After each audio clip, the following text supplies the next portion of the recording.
नमस्कार मंडळी, कसे आहात सगळे? मस्त आहात ना? तर आज बनवला होता मी ना मस्त असा हा खमण ढोकळा बनवला होता आणि खूप छान झाला होता. एकदम स्पंजी असा झाला होता आणि थोडा थोडा करून घेते कारण छोट्या कुकरमध्ये बनवत होते, त्याच्यामुळे छोट्या डब्यामध्ये. त्याच्यामुळे मग थोडा थोडा 2-3 टायमिंग म्हणजे 2-3 वेळेस मी करून घेतला असा छोट्याशा डब्यामध्ये. तर हे बघा किती छान ना, मला वाटलंही नव्हतं की एवढा स्पंजी असा हा ढोकळा होईल. तर एकदम सॉफ्ट असा झालेला आहे, मऊसूद.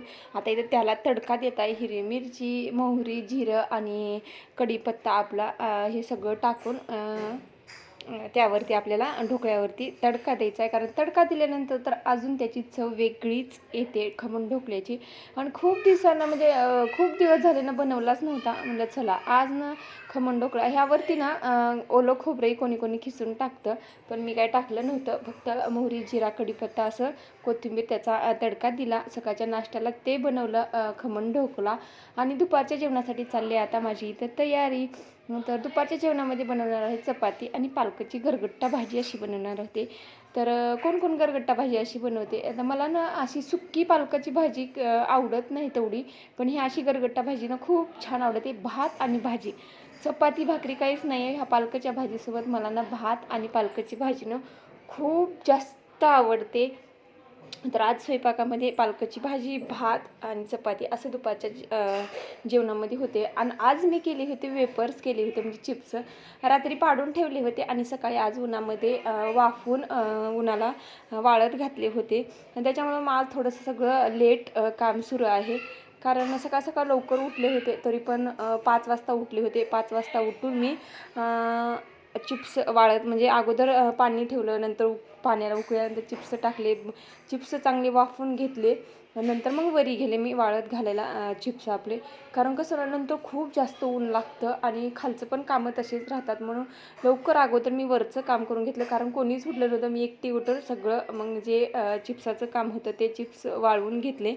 हे बघा एकदम मऊसूत अशा चपात्या झालेल्या आहेत. आणि आता चपात्या वगैरे स्वयंपाक करून घेतला आणि वरती आले होते. तर 6 वाजले होते मला चिप्स वाळत घालायला. आणि 6 वाजता मी चिप्स वाळत घातले होते आणि आता इथं वाजलेले आहेत 1 वाजलेला आहे. तर एकदम असे एकदम उन्हातनं खळखळ असे कडकडीत असे उन्हात वाळलेले आहेत चिप्स. हे बघा. तर आता मी गोळा करते, कारण कसं ना हवा एवढी हवा सुटली होती ना, चिप्स सगळे असे पूर्ण टेरेसवरती उडाले होते. आणि टेरेस मी अगोदर झाडून घेतले होते, त्याच्यामुळे काही वाटलं नाही आहे. पण टेरेसवरती उडाले होते, त्याच्यामुळे म्हणलं चला आता गोळा करून घेऊया. मागं बघतच असतात कपडे कसे वाऱ्यानं हलतायत. तर एवढं कडक ऊन होतं. तर त्याच्यामुळे मग म्हणलं चला भरून खाली घेऊन जाऊया किंवा तिथंच थोडंसं कपडं छोट्याशा 2 भांड्यामध्ये वाळत घालूया. कारण अजून भरपूर दिवस होता, 1 वाजला होता. अजून वाळेल म्हणलं आणि दुसऱ्या दिवशी पण अजून थोडंसं वाळून नंतर डब्यामध्ये भरून ठेवायला येतात म्हणलं. तर अशा प्रकारे 5 म्हणजे अंदाजे चिप्स घेतले तर मी 6 किलो अंदाजे असतील बटाटा. तर 6 किलोचे चिप्स केलेले आहेत, अजून करणार आहे.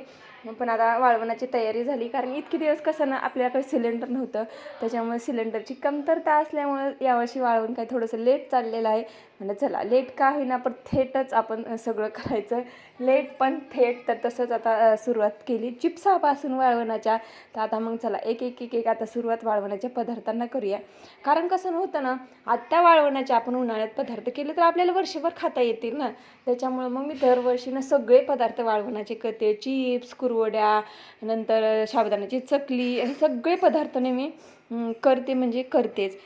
तर मग तिथंच मी गोळा करून ठेवले चिप्स एका साईडला. म्हणलं खाली कशाला आणि मग कपडे घेऊन आले लगेच.